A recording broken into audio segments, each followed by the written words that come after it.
Chapter 6, Poets and Pancakes. Poets and Pancakes is written by Ashok Mitran. In this lesson, we learn how Ashok Mitran had worked at Gemini Studios and he shares his experiences in this lesson. This lesson is taken from the book My Years with the Boss, written by Ashok Mitran. In this excerpt, he talks about all the elements that kept Gemini Studios running, from pancake makeup to the office boy of the makeup team or makeup department, and from Subu to the lawyer. Every element helped in making Gemini Studios a successful film producing company. Ashok Mitran in this chapter talks about Gemini Studios and all that helped in keeping it in the spotlight. He starts by making a mention about Pancakes. Pancakes, the makeup brand which Gemini Studios ordered in truckloads. In this chapter, the author talks about the plight of actors and actresses who had to bear too many lights on their faces while getting ready in the makeup room. The makeup department, according to him, used heaps of makeup to turn them into ugly looking creatures. Shockingly, he also talks about the office boy of the makeup department whose task was to slap paint onto the faces of players at the time of crowd shooting. The author, who was a poet and had joined the studio in the hope of becoming an actor, screenwriter, director, or a lyrist, was not happy, as in those days the author used to work inside a cubicle writing newspaper cuttings, which, according to others, was insignificant. Thus, the office boy would come in time again to bother him with his complaints.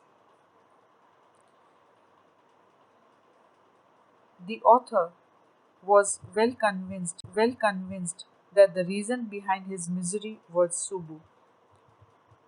He thought that Subu had an advantage because he was born a Brahmin. Subu was number two at Gemini Studios. He was a resourceful man whose loyalty made him stand out. He was tailor-made from films. He was tailor-made for films, and it was difficult to imagine filmmaking without him. He was very welcoming and was known for his hospitality. Just like many others at the Gemini Studios, he also did poetry. He worked for the story department, which also consisted of a lawyer. People generally called him the opposite of a legal practitioner. Ashok Mitran then describes how Gemini Studios got a chance to host a group of international performers called Moral Rearmament Army. Though the plots and messages were not complex, their sets and costumes were near to perfection. So much so that for many years Tamil plays displayed sunset and sunrise in a way inherited from the Jothan Valley. Then another guest, Stephen Spender, comes to visit Gemini Studios. People had hardly heard of him and they couldn't even connect with him due to linguistic barriers. It was not until a few years later they saw his name in a book and realized who he actually was. So, this is how the author shares his experiences that he had at Gemini Studios. Being an author, he is able to express his ideas very clearly in the chapter.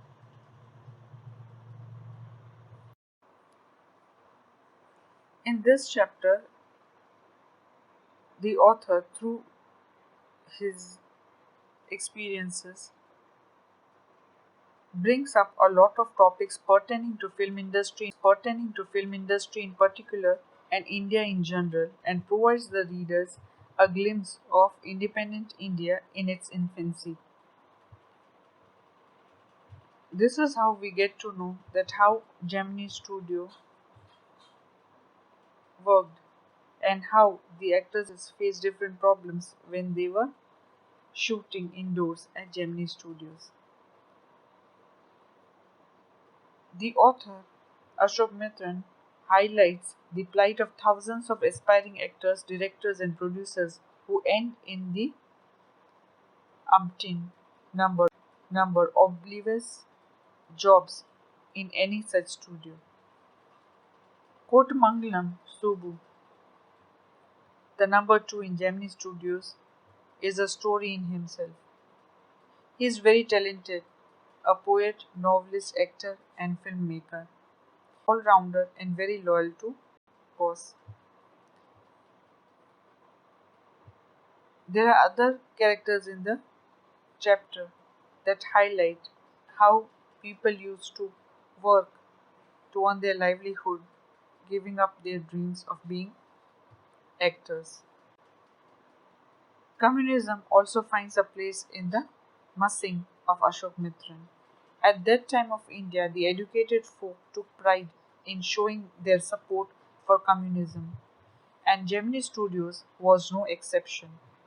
In the same stride, he also mentions the anti communism movement run by the West.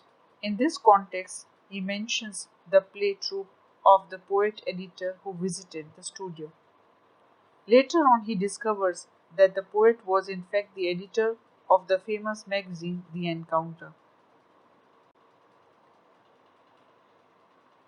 The story ends with a note that the author, who thought that his work at Gemini Studio was insignificant, has grown with time, and now, being a renowned author, he is happy that he has been able to express his experiences in his books.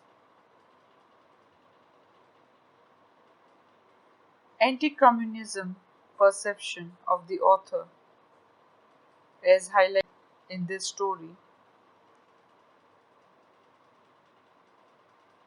talks about the arrival of MRA and the feelings against communism which was widespread in South India.